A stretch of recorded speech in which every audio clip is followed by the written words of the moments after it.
This channel does not promote any violent, harmful, or illegal activities. All content provided by this channel is meant for an educational purpose only. ইতিমধ্যেই 30টা উড়ান বাতিল করে দেওয়া হয়েছে আর যার মধ্যে 42টি উড়ান দেরিতে চলছে বলে আমরা খবর পেয়েছি। কিন্তু এই বিমান বন্দর পর্যন্ত পৌঁছতেই হিমশিম অবস্থা সাধারণ মানুষের। এই মুহূর্তে সেখানকার ছবি যেমন দেখছেন, আমরা একটু পরিস্থিতিটা জানার চেষ্টা করি। রঞ্জিত আমাদের সঙ্গে রয়েছেন। রঞ্জিত, কি বলা হচ্ছে বিমানবন্দরের তরফ থেকে?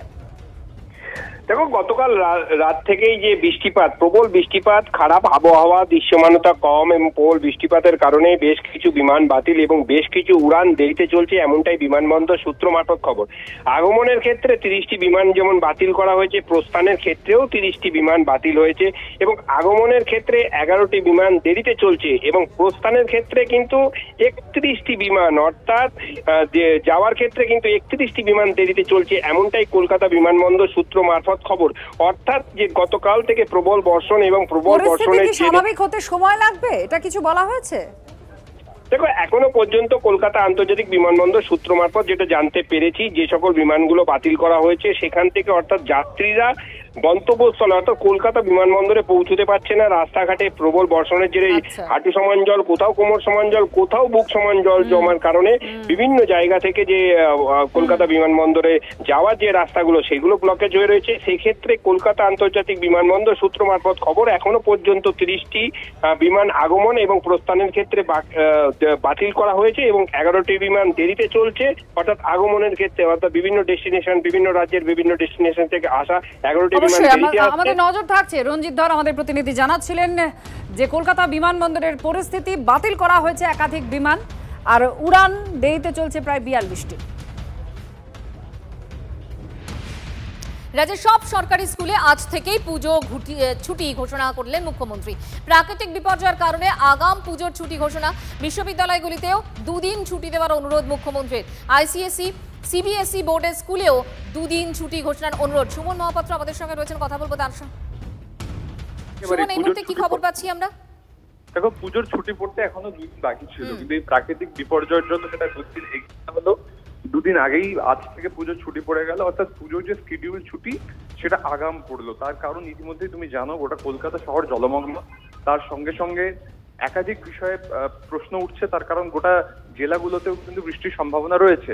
সেই জায়গায় দাঁড়িয়ে মুখ্যমন্ত্রী তিনি ঘোষণা করেছেন এবং শিক্ষামন্ত্রী টুইট করেছেন, শিক্ষা দপ্তরের তরফ থেকে প্রত্যেকটি স্কুল, কলেজ, বিশ্ববিদ্যালয়ে এই নোটিশ পৌঁছে গিয়েছে যে পুজোর ছুটি এগিয়ে আসছে, তার সাথে সাথে যা পরীক্ষা ছিল তা বাতিল ঘোষণা করা হচ্ছে। তার কারণ এই জলমগ্ন পরিস্থিতিতে কোনোভাবেই এই বিপর্যয়ে পরীক্ষা বা পঠন পাঠন চলতে পারে না। পাশাপাশি স্কুলের অধ্যাপক, শিক্ষকদের, স্কুলের শিক্ষক এবং কলেজের অধ্যাপকদের অনুরোধ করা হয়েছে যাতে তারা আজকে বাড়ি থেকেই কাজ করেন এবং এটা তাদের ছুটির দিন হিসেবে গণ্য হবে না। সুমন, আপাতত তোমাকে ধন্যবাদ। সুমন মহাপাত্র আমাদের যেমনটা জানাচ্ছিলেন যে কলকাতা বিশ্ববিদ্যালয়ের সব পরীক্ষাও বাতিল করা হয়েছে, পরীক্ষার দিন পরে ঘোষণা করবে সিইউ কর্তৃপক্ষ, জানিয়েছেন সিইউর অন্তর্বর্তী উপাচার্য শান্তা দত্ত। এবার হাসপাতালের খবর আপনাদের দেব। সরকারি হাসপাতালগুলো জলের তলায় বলা যায়, কারণ যে একতলার বিল্ডিংগুলো রয়েছে সেখানে জল রয়েছে, এমনকি এমার্জেন্সিতে জল ঢুকেছে, ওপিডি শুরু হয়েছে দেরিতে। আপনাদের দেখাচ্ছি SSKM, RG Kar, national, Kolkata medical সহ একাধিক হাসপাতালে ঠিক এই এক জল ছবি। স্কুল অফ ট্রপিক্যাল মেডিসিন, সেখানেও এক অবস্থা। এসএসকেএম এর gynae, emergency, central OPD, cardiology সমস্ত বিভাগ জলের তলায়। স্ত্রীরোগ বিভাগ, রোনাল্ড রস বিল্ডিং, রাত থেকে হুড়হুড় করে জল ঢুকছে এই সমস্ত ওয়ার্ডে এবং ন্যাশনাল মেডিকেলে বন্ধই ওপিডি। কলকাতা মেডিকেলে দেরিতে চালু হয়েছে আউটডোর সার্জারি, অ্যানাস্থেশিয়া বিভাগে পরিষেবা ব্যাহত। 40% ডাক্তার হাসপাতালে পৌঁছতেই পারেননি। এসএসকেএম থেকে সরাসরি আমাদের সঙ্গে রয়েছেন আমাদের প্রতিনিধি সৌরভ দত্ত। সৌরভ, এসএসকেএম এর কি পরিস্থিতি? জল ছবির কোনো পরিবর্তন?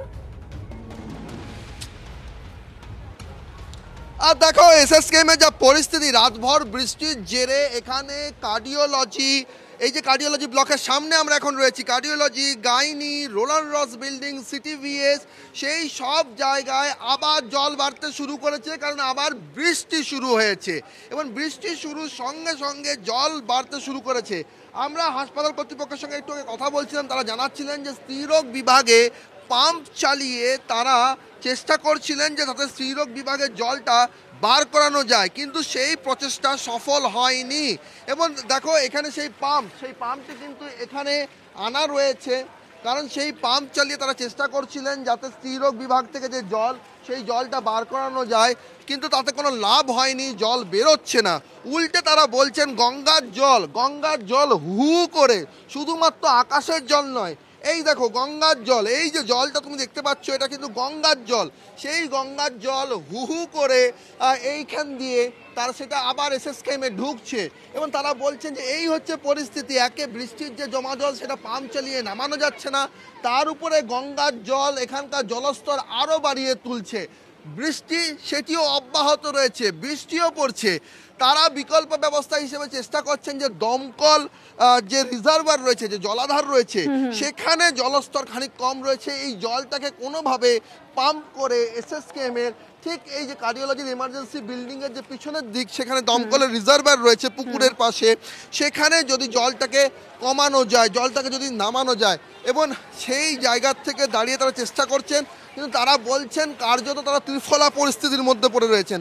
পাম্প চালিয়ে জল নামানো যাচ্ছে না, সেই বৃষ্টি অব্যাহত রয়েছে, বৃষ্টি শুরু হয়েছে। আর একটু আগে তোমাকে যে ছবিটা দেখালাম যে গঙ্গার জল, সেই জল আবার ঢুকতে শুরু করেছে। ফলে এখন আমরা কার্ডিওলজি রয়েছেন যে বিভাগগুলো রয়েছে, তাদেরকে কি কোথাও সরানোর কোনো ব্যবস্থা, নাকি পরিস্থিতি এখনো পর্যন্ত সেরকম জায়গায় পৌঁছয়নি? আর দেখো ওয়ার্ডের ভেতরে যে জলটা ঢুকেছিল সেই জলটাকে তারা এতক্ষণ ধরে বার করতে সক্ষম হয়েছেন।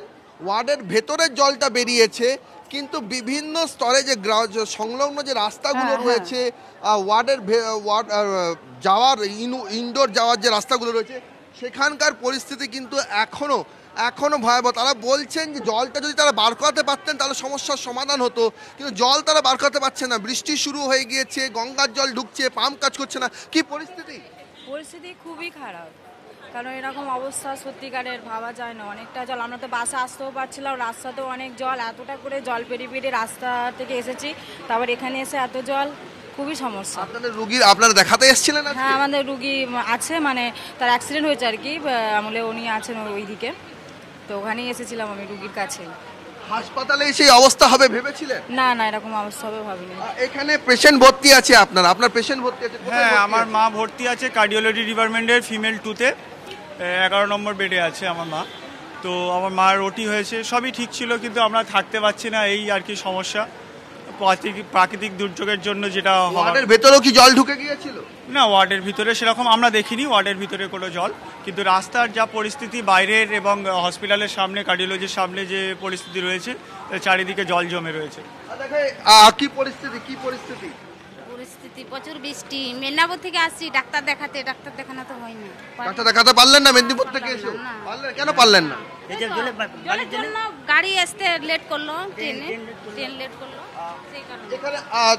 এখানে আরো যারা রয়েছেন তার এখানে একটু নেটওয়ার্কের সমস্যা হতে পারে তন্নিষ্ঠা, কারণ কার্ডিওলজির এই ব্লকের এখানটা একটু সমস্যা করে, এখানে নেটওয়ার্ক দুর্বল, পাওয়া যায় না। কিন্তু আমরা যে রাস্তাটা ধরে হাঁটছি এখন, এটা কিন্তু কার্ডিওলজির ওপিডির সামনের রাস্তা। সেখানে তুমি জলের তোড় দেখো, আর এখানকার যারা রয়েছেন, কি আপনি রুগী? হ্যাঁ। কি পরিস্থিতি জলের মধ্যে? বুকে জলের মধ্যে আপনি হার্টের সমস্যা রয়েছে? হ্যাঁ হ্যাঁ। কি অবস্থা জলের মধ্যে? হ্যাঁ। উনি কথা বলতে পারছেন না, অসুস্থ আছেন। কি পরিস্থিতি দিদি এই জলের মধ্যে? এই কষ্ট হচ্ছে, আর কি করব, আমাদের এরকম ভাবেই তো চলতে হচ্ছে, এইরকম ভাবেই আমাদের। আপনাদের রোগী রয়েছে এখানে? রোগী ভর্তি রয়েছে? কি অবস্থা? বহুত পরিস্থিতি বহুত খারাপ দাদা, বহুত খারাপ আছে। এইরকম অবস্থায় কেউ দাঁড়াতে পারতেছে না, চলতে পারতেছে না, কেউ দাঁড়াতে পারতেছে। কুড়ি আমাদের নেই, 3। কি পরিস্থিতি যদি বলেন? দাদা ভাই পরিস্থিতি বহুতই খারাপ, বহুত অসহায় দাঁড়িয়ে আছে এইখানে। কি ধরনের সমস্যা হচ্ছে? সমস্যা হচ্ছে না বসতে পারছি, না দাঁড়াতে পারছি, না কোনো জিনিস কিনে খেতে পারছি, বহুত অবস্থা খারাপ আছে এখানে আমাদের পরিস্থিতি। আপনাদেরও রোগী ভর্তি আছে? হ্যাঁ, ভর্তি আছে। কতটা কষ্টের মধ্যে রয়েছেন এখানে? হ্যাঁ, বহুত কষ্টের মধ্যেই আছে। এই তো বাস বন্ধ, যেতে পারছি না, আসতেও পারছি না, যে বাড়ি থেকে লোক লাইনের দিকে একটু নিয়ে যাওয়ার চেষ্টা করবো তোমাকে। এটা আমরা এখন যেখানে রইলাম কার্ডিওলজি ব্লকের পর, এটা হচ্ছে বিভিন্ন যে টেস্টগুলো হয়, রিকুইজিশন কাউন্টার, সেই রিকুইজিশন কাউন্টার, তার সামনেও এখানে জল থই থই অবস্থা। এখানকার যারা মানুষজন রয়েছেন তার মধ্যে তারা পরিষেবা নেওয়ার চেষ্টা করছেন। গাইনিতেও কিন্তু জল রয়েছে, যে জল নামাতে পারেননি পূর্ত বিভাগের যারা ছিলেন, তারা পাম্প চালিয়েও যে জল নামাতে পারেননি এবং সেই জন্য তারা আরও বেশি সমস্যার সম্মুখীন হচ্ছেন। তারা বলছেন গাইনির জল কিছুতেই নামানো যাচ্ছে না। তা এটা স্ত্রীরোগ বিভাগ, এখানে প্রসূতি মায়েরা আছেন এবং সমস্যা একেবারে হাসপাতাল থেকে দূর হচ্ছে না, বরং আরো এসে যোগ হয়েছে। একদিকে গঙ্গার জল এবার ঢুকতে শুরু করেছে, জলস্তর কমার বদলে এখন বাড়ছে। হাসপাতালের পরিস্থিতি আপনারা দেখছিলেন এই মুহূর্তে। জলের তলায় রাস্তা, পার্ক সার্কাসে মাঝ রাস্তায় বিকল পুলিশের বাস, ঠেলতে ঠেলতে নিয়ে গেলেন পুলিশ কর্মীরা। ছবি দেখুন আপনারা, পুলিশের বাস সেটাও একেবারে বিকল, ঠেলার চেষ্টা। এরপর কি হলো সুশোভন আমাদের সঙ্গে রয়েছেন, জানাবেন সুশোভন। দেখো, বাসটাকে কোনো একটা জায়গায় যেখানে উঁচু জায়গা সেখানে পুলিশ কর্মী নিয়ে যাওয়ার চেষ্টা করছে। তার কারণ বাস সার্কাসের বিভিন্ন জায়গায় তুমি জানো জলমগ্ন পরিস্থিতি। এই বাস প্রথমে চলছিল, তারপরে কিন্তু বিকল হয়ে যাওয়ার ফলেই কিন্তু বাস একেবারে যেহেতু দাঁড়িয়ে যায়, তাই অন্য পুলিশ কর্মীরা এই বাসটাকে সরিয়ে নিয়ে যাওয়ার চেষ্টা করছে। শুধুমাত্র এই বাস বলবো না, বিভিন্ন থানা বা ট্রাফিক গার্ড সেগুলো বর্তমানে জলের তলায়, বেশ কিছু থানায় জল ঢুকে গেছে, বেশ কিছু পুলিশের গাড়ি একেবারে জলের মধ্যে দাঁড়িয়ে রয়েছে। পুলিশের একাধিক গাড়ি, রাস্তার যে সমস্ত গাড়ি আমরা বলছি খারাপ বিকল হয়ে গেছে, ঠিক একইভাবে পুলিশেরও বেশ কিছু গাড়ি সেগুলো বিকল হয়ে গেছে। সেক্ষেত্রে কিন্তু আমরা সকাল থেকে যেমন দেখছিলাম যে পুলিশের কাজ করতে অসুবিধা হচ্ছে, এখনো কিন্তু সেই ছবিটা আরো প্রকট হচ্ছে, আরো কাজ করতে অসুবিধা। ধন্যবাদ তোমাকে।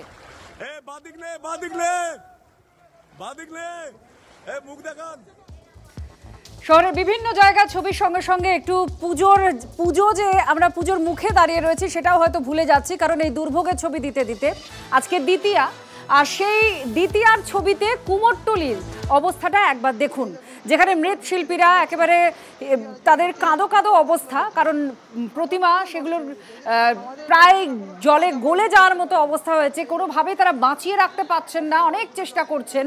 এই অবস্থায় এই মুহূর্তে দেখতে পাচ্ছেন কুমোরটুলির। সোমা আমাদের প্রতিনিধি আমাদের সঙ্গে রয়েছেন। সোমা, কি বলছেন মৃৎশিল্পীরা কুমোরটুলির?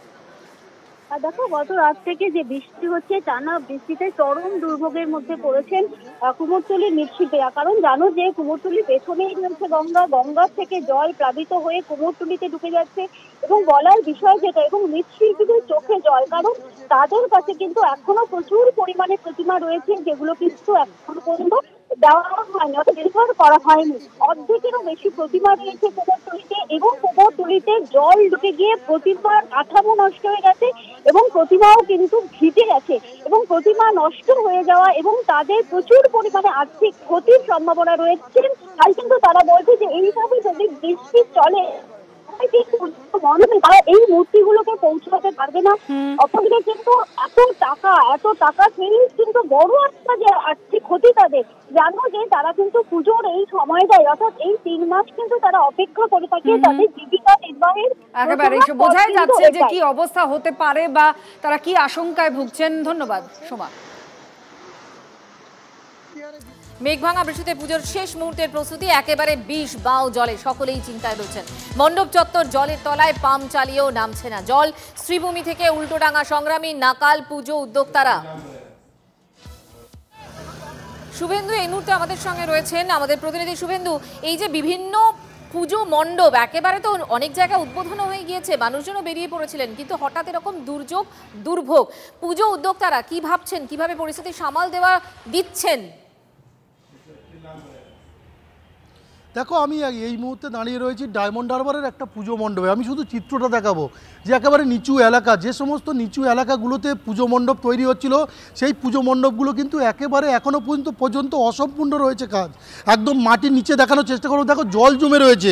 গতকাল রাত থেকে সুন্দরবনের উপকূল এলাকা অর্থাৎ ডায়মন্ড হারবার এবং কাকদ্বীপ মহকুমার প্রায় শতাধিক পুজো হয়, এবং এই সমস্ত পুজোর যে মণ্ডপ সেখানে কিন্তু জল জমে রয়েছে। কাকদ্বীপ এলাকায় কিন্তু এখনও বৃষ্টি চলছে, সুন্দরবনের উপকূল এলাকায় বৃষ্টির পরিমাণটা বেশি। তবে ডায়মন্ড হারবারে কিছুক্ষণ আগে বৃষ্টি থামার পর কিন্তু এই যে পুজো মণ্ডপের কাজ কিন্তু শেষ মুহূর্তে চলছে, যুদ্ধকালীন পরিস্থিতিতে কাজ চালাচ্ছে। যেখানে 2 জন কর্মী বা 5 জন কর্মী কাজ করছিল, সেখানে কিন্তু আরও কর্মীর সংখ্যা বাড়ানো হচ্ছে। এই মুহূর্তে কিন্তু আমি পেয়ে গেছি যে এই পুজোর যে থিম রয়েছে, যে থিম তৈরি করছেন সেই থিমের যে রাইটারকে। কি পরিস্থিতি এখন? পরিস্থিতি খুব খারাপ, মাঠে জল লেগেছে, কাজ সারা রাত বৃষ্টি, আমরা কাজ সম্পূর্ণ করতে পারছি না। যে হারে লোক আমাদের বাজেট নির্ভর করা হয়েছিল তার থেকে বেশি পরিমাণে লেবার দিতে হচ্ছে। আর বাজেটে যা উপরে নির্ভর করে তো আমাদের একটা কমিটি চলে বা পুজো বাজেট চলে, সেটা তার থেকে আমাদের খুব লসে যাচ্ছে। এই মুহূর্তে শেষ মুহূর্তে কাজ, তারপর এবছর আমাদের একটু উদ্বোধন আগে পড়েছে, তার জন্য আমাদের আরও ফাস্ট কাজ করতে হচ্ছে, যার জন্য পুজোর মধ্যেও তো বৃষ্টি হবে, কিভাবে সামাল দেবে না? পুজোর মধ্যে বৃষ্টি হবে, সে সামাল দেওয়া খুব মুশকিলের ব্যাপার হয়ে যাবে, যেহেতু আমাদের গাড্ডা মাঠে জল জমে, জল নিকাশি ব্যবস্থাটা খুব ভালো নয়, উন্নত নয়। তার এই পরিস্থিতি কি ডায়মন্ড হারবার এবং কাকদ্বীপ এলাকার একাধিক পুজোতে কি এই পরিস্থিতি তৈরি হয়েছে? হ্যাঁ, একাধিক পুজো এই পরিস্থিতি তৈরি হয়েছে, যার ফলে তারাও খুব টেনশনের মধ্যে আছে, কাজ সম্পূর্ণ করতে পারছে না, খুব তাড়াতাড়ি চেষ্টা করছে যাতে কাজটা। উদ্বেগের মধ্যে রয়েছেন পুজো উদ্যোক্তারা। ধন্যবাদ তোমাকে শুভেন্দু।